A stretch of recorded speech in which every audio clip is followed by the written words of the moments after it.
everyone. My name's Tara Nicole. You're at the Tara Nicole Show on My DJ's Radio. I'm happy to have you today. We have some important topics to cover. And we usually have guests and have them talk about what their personal experiences are and that sometimes local businesses and what they have to offer. But right now, it's all about what we can give back to the community. So we have a project called the Less Homeless Project. Pretty cool, pretty important, pretty pertinent everywhere you go. The way this whole project started was, first of all, I noticed that, with people say it's the economy, some people say it's just bad luck, bad, life circumstances that turn you upside down sometimes is the cause for people being homeless. Well, come to find out, there's lots of different reasons that people are homeless, and this is a project that kind of helps us dissect that a little bit. So the Less Homeless Project is actually supposed to be a full-length documentary and a full-length movie based in San Diego and Detroit to reflect two totally different cities that are both ailed by homelessness. But one of the funny things is when people think of San Diego, they think, oh, sunny everything, this is my vacation territory. Well, no, there are homeless here as well. Veterans are the #1 homeless here. It's one of the biggest populations of homeless in general. That's not okay. There are a lot of people who have issues with that, and so we want to try and help however we can. Interestingly enough, when I went to Detroit, there was so much content on what needed to be covered and addressed that we already covered all the acceptable time for a documentary, right? So instead of doing a documentary that covers homelessness in general, what's going to be happening is we're doing a volume per city, and different topics are going to be covered per volume of the Less Homeless Project. We're still doing a full-length movie. Meanwhile, the important things that help get this project up and rolling and to keep its momentum is local community members that are getting involved on a personal level. So sometimes it's not about whether or not you can throw an event or help someone personally, it's about spreading the word. So one lady that I actually got information from semi-recently about an event that's happening in San Diego that I wouldn't have heard of otherwise is on the line with us to share some more info about such events. We have Cassie on the line. Are you with us? Yes, ma'am.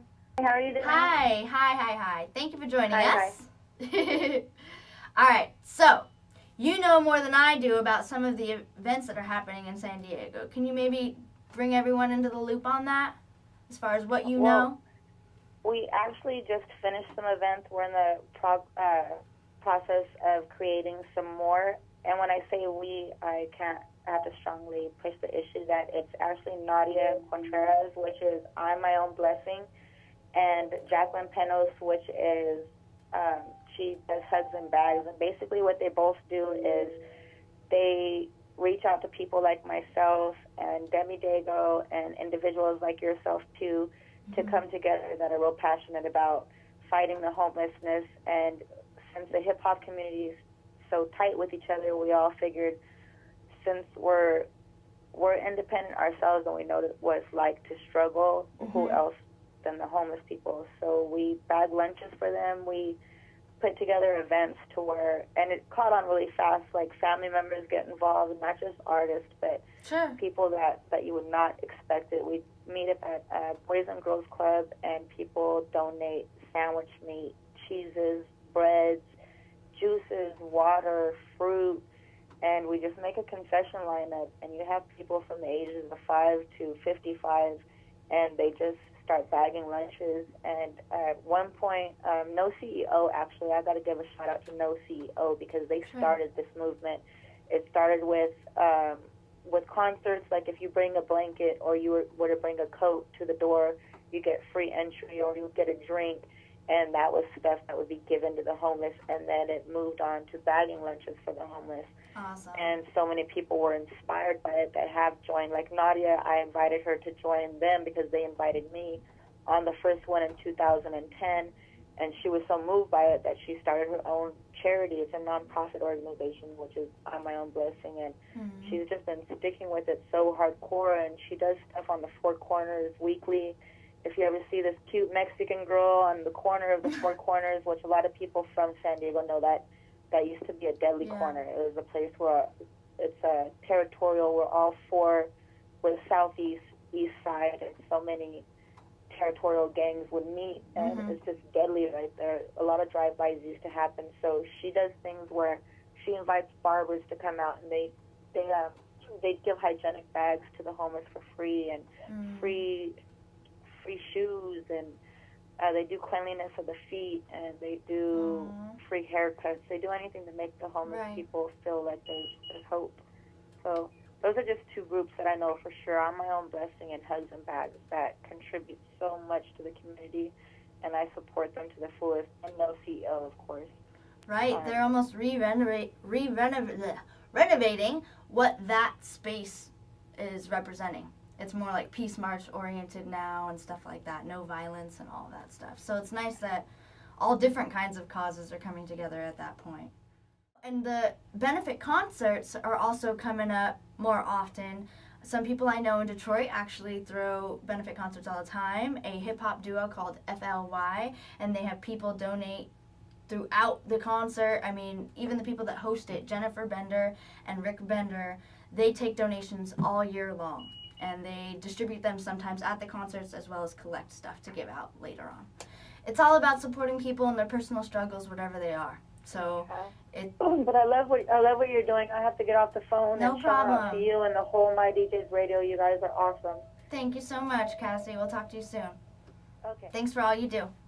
Bye-bye. Bye.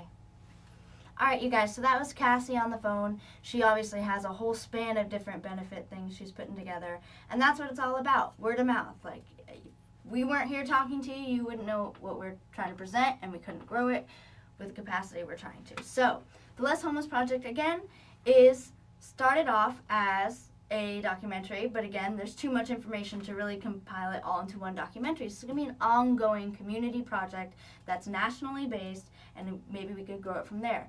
The beauty of this is you don't have to be personally affected by homelessness to care about it, right? So we have a Facebook page up here for you guys, the Less Homeless Community Discussion Board.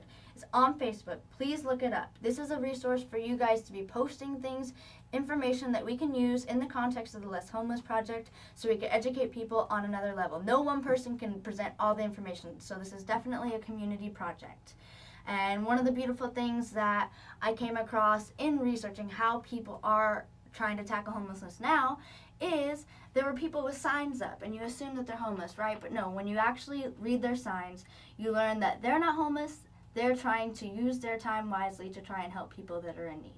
So there's different ways that you can get involved, whether that's you're spreading word of mouth on some of these causes, you're actively getting out there, or whatever you can do, helping someone on a personal level. So some of the things that we need to do, recruit people on a large level. So I'm essentially playing project manager and scripting out different projects that people can do on different levels. So I've had guests on this show who do community gardening, and I'm trying to rally them into this cause, right? So we can have people that are being fed and nurturing their community, and it's all giving back cycle process.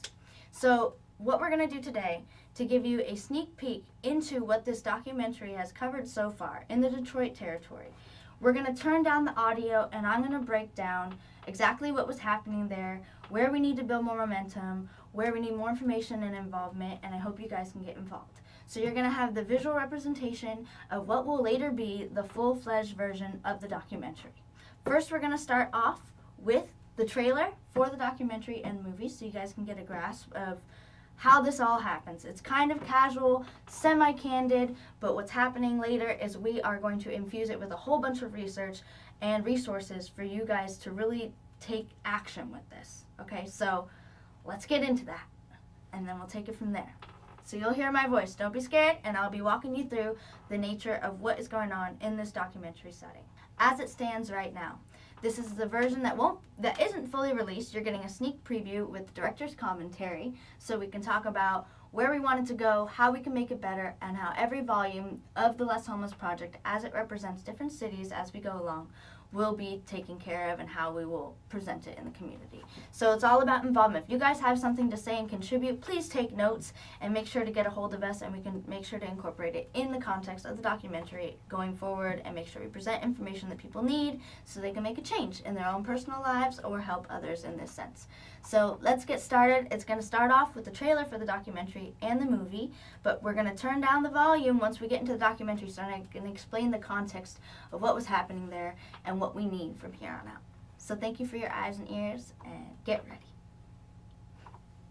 Would you say that in general you don't really think about the homeless too much just because it's not part of your everyday life?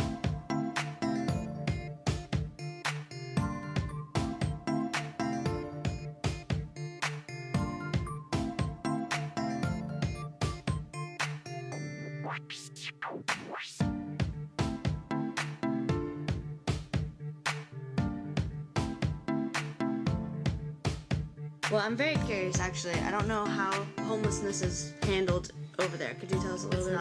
It's not. It's not. People just ignore it, or Yeah. really? Yeah. No supports, nothing. How come? Why would you say? Either it's tough. Well, back home, either you have it or you don't. So, unless you have somebody to help you, you're pretty much just. Oh, it's okay. It's okay. It's important. People don't talk about it enough, and that's why it keeps going on. It's okay. Well, we can do something about it. We can do something. As an artist, my job is to be a communicator. Everybody has something to offer, so thank you guys for starting this conversation, and I know that you know people that can probably contribute in some way or another.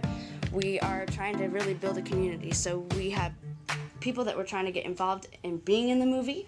We want homeless people to be actually cast in the movie, so we tell their personal stories. It's not from an outside perspective. We have people representing what their lives are and what they have been and what they want them to be. We need hands-on for donations, and we need hands-on for spreading the word, because word of mouth is how anything gets done. So you guys are awesome and starting the whole. Okay, give you hugs. Thank you. Yes.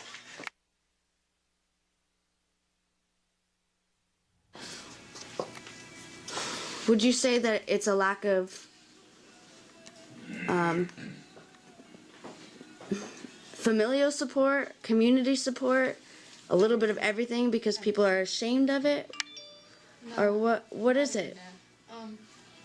I think, well, it has a lot to do with the government. No, I mean, the government doesn't care on things. So, Yeah. that you can't change that. It's the government is so unstable that, I mean, I don't know any way that anybody would be able to change it. I don't. Yeah.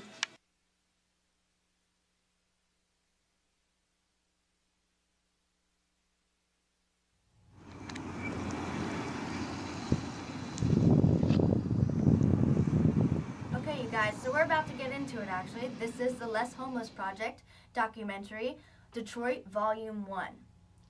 So this is one aspect of how homelessness is being documented right now. The purpose is to report in on what people are doing now and how you can get involved. So right now, we're storming through the streets of Detroit. I'm learning about the neighborhoods, the differences of the neighborhoods between where they really need a lot of development, and it's really interesting how you go down a few blocks and it's perfectly quote-unquote normal. I mean, you don't feel like there's a lot of need in the community, which is really interesting to go from one neighborhood to another and see such a difference. This is a home environment. This is Rick and Jennifer Bender's home. These are the people that hosted me while I was in Detroit filming this documentary as a whole.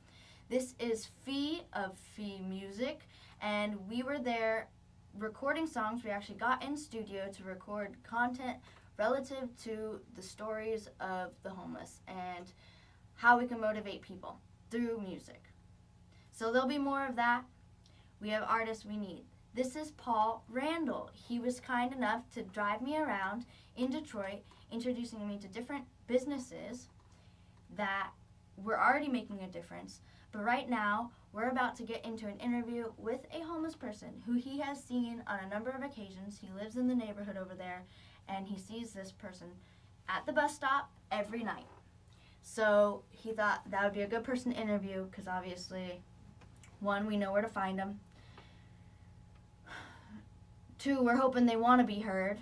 and trying to make little offerings in the meantime. So we got them some hot chocolate and a little bit of snack to keep them busy. But it was really interesting while we were there, because my approach versus my friend's approach was a little different, I noticed while rewatching some of this footage. Both very sensitive to this person's situation. We did bother them at 3 in the morning because we knew they would be there at that time. We had a long day interviewing some other people. But his approach, let's say, in how he spoke with her was a little bit of, you need help, we need to help you, versus my approach was, would you like help, can we help you? Because I noticed in the process of a lot of these interviews with the homeless and reports of people who help the homeless, challenges that they've had are that some people don't want help. In Detroit, I heard some of the people that are homeless actually get a pretty good stipend as a homeless person and care. It's all about how you use that money, and I mean, it's not a glamorous life by any means, but if they use their resources, if they knew they had resources, then they could be put to use. Some of the interesting things we found with this person was actually a woman, older woman.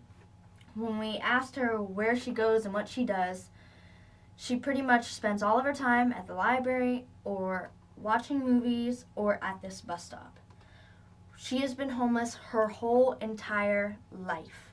I was trying to introduce her to what we were doing and why we were doing it, and that everybody has a different story. Like, some people choose this lifestyle of on the road and kind of don't know what's going to happen next.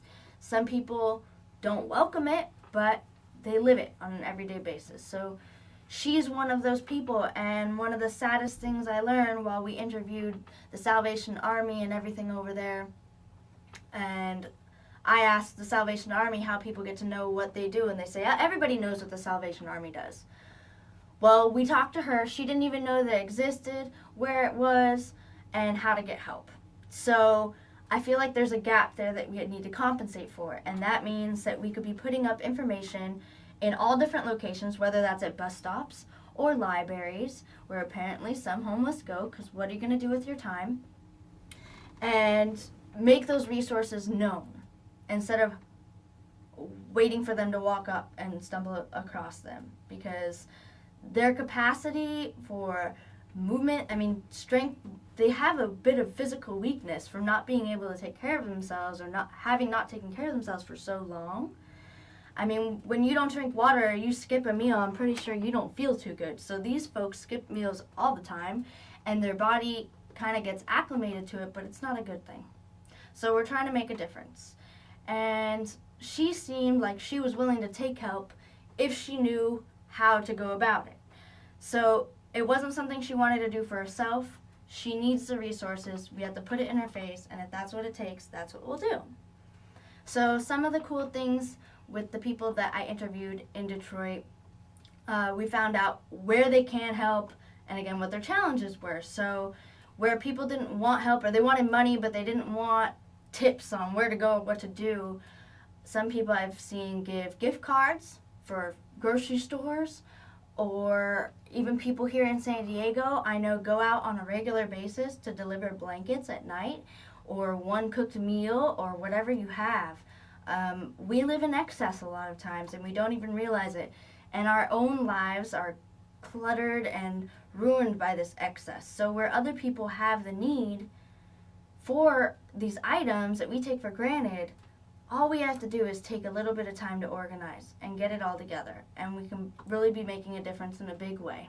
And these people that maybe aren't looking for entertainment items, I mean, imagine how that improves the quality of life for the homeless people that don't have the financial resources to go take their mind off of these everyday struggles.